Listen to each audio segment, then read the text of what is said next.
Vamos lá, vamos para o comentário técnico semanal, verificar quais fatos técnicos tivemos com o fechamento da semana e o que observar para a semana que vem. Vamos começar com o S&P. O S&P aí a gente tem uma opinião mais otimista com ele, mas ele não tem atingido alguns objetivos. Então podemos aí pensar que estamos observando um cenário mais lateral para o S&P. Né? Vem batendo cabeça aqui, não atingiu a região de 4.300, que é uma região importante, e parece que está perdendo força. Temos que ter mais evidências para isso. O que a gente vai observar na semana que vem? Se ele realmente vai se sustentar acima da média de 21 aqui do gráfico diário e vai passar essa região. Se ele começar a perder, pode ser uma correção mais longa, esse cenário lateral pode aí começar a ganhar força. Tem um desenho aqui de pernada de alta, uma correção aqui em média de 21, a projeção joga em 4.280, seria um pouquinho aqui perto da região dos 4.300.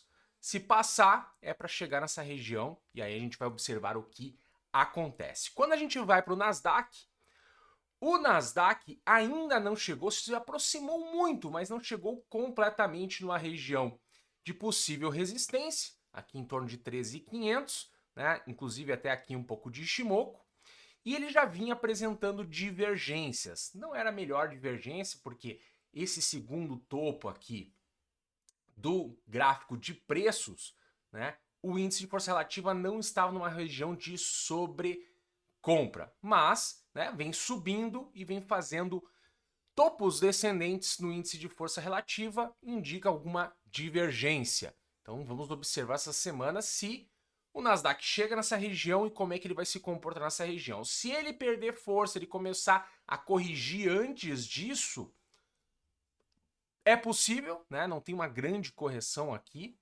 tá? Mas aí a gente vai observar onde é que ele vai parar no final da semana.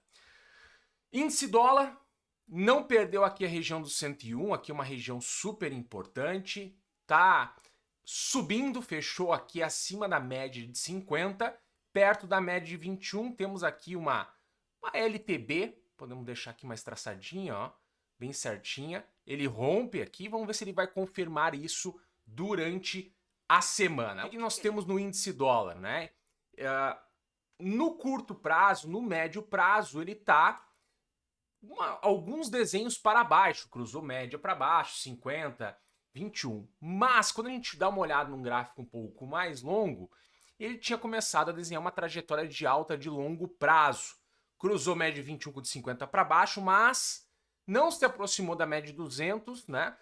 Enquanto isso não acontecer e ele resolver perder, a gente pode considerar ainda essa construção. Como foi uma construção muito rápida, essa correção a gente pode considerar normal. Então a gente pode ainda ver o índice dólar se acelerando. Então vamos começar a observar aqui se ele vai começar a empilhar fatos técnicos de que ele quer realmente fazer isso. O que a gente vai observar? Se ele vai continuar subindo essa semana, se ele vai fazer um fechamento acima da média de 21 do semanal. Né? Aqui ele já fez acima da média de 50, a de 21 se aproximando da de 50 para cruzar para cima. Ou não, realmente só tá se segurando um pouco aqui, virou realmente um bom suporte essa região e ele vai perder e aí a gente tem que observar como é que ele vai chegar na média de 200. Os Treasuries estão parecido aqui também, né? Tem um desenho de alta de longo prazo, no curto prazo ele perdeu, também foi uma subida rápida e ele vem aqui se segurando acima dessa LTA. Essa LTA é importante. E olha o que ele faz ali, né? Ele fez 3 fechamentos abaixo da média de 50, mas não acima da de 21. E a de 21 está se aproximando da de 50. Será que vai cruzar para baixo? Ele vai realmente perder essa LTA? Ainda ele não perde o desenho de longo prazo, tá? Tem muita coisa para ele perder. Mas é um sinal importante se ele perder essa região aqui, que ele vem se segurando, né? Ele já veio testar 3 vezes aqui, ó, e não perdeu ainda. Podemos botar aqui no gráfico diário uma linha aqui. Essa região aqui, essa linha aqui é importante para a gente observar essa semana. Bolsa Brasileira deu um novo respiro, né?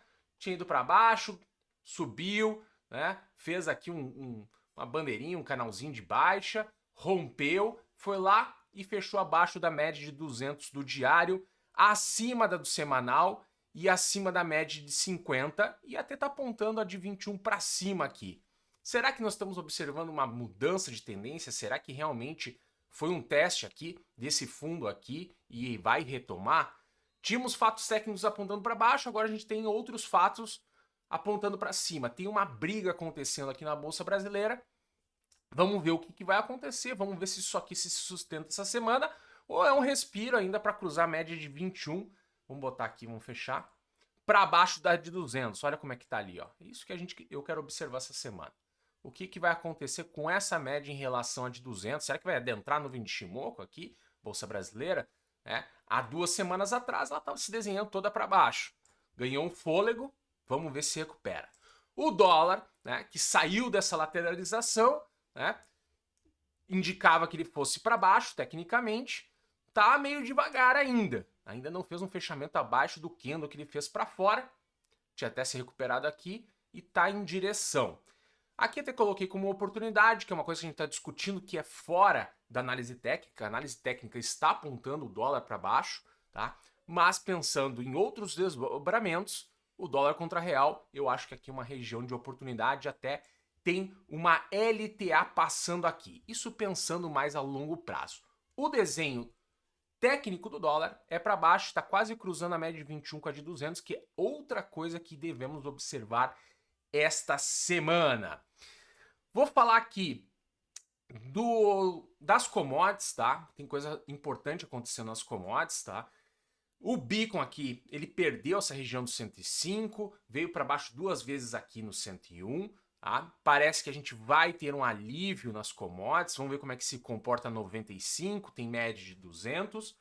Porém, nós temos 2 commodities que têm um peso relevante aqui no Bitcoin, que ainda não se decidiram, né, ou não terminaram de fazer todo o seu movimento.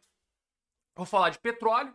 Petróleo, existem teses de que o petróleo poderia se acelerar. Isso seria, uma das coisas seria a retomada da economia da China, que vem patinando, mas pode ter espaço aí para estímulos, algo que a gente tem que ficar atento na China. E aí, isso está aparecendo aqui no petróleo, que o petróleo é mais ou menos o índice dólar, ou os treasuries. Ele subiu rapidamente, construindo uma trajetória de alta, está corrigindo e ainda não perdeu totalmente esse desenho, essa configuração inicial aqui de uma trajetória de alta de longo prazo. E aí ele vem brigando entre média de 200 e de 21. Parecia que ia subir, voltou para cá, retestou a média de 200, entrou compra e ele não perdeu. Vamos ver se ele se toma uma definição essa semana. Essa definição tá aqui, né? Se ele vai perder 64 ou se ele vai voltar e se aproximar aqui dos 83. E aí a outra commodity é o ouro, que tem um desenho de Copper Random mensal, né? um movimento bem amplo.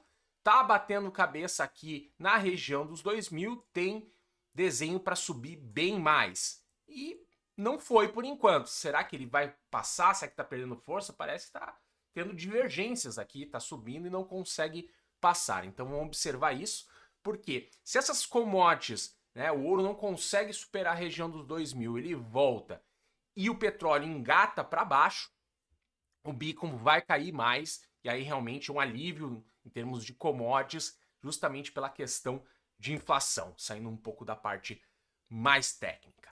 Legal? Era isso. Isso que eu quero observar para essa semana. É uma semana, uma agenda um pouco mais tranquila, aparentemente, né? Então, vamos ver se dessa forma, com uma agenda mais tranquila, algumas coisas se definam. Legal? Se gostou, deixe seu like e um grande abraço.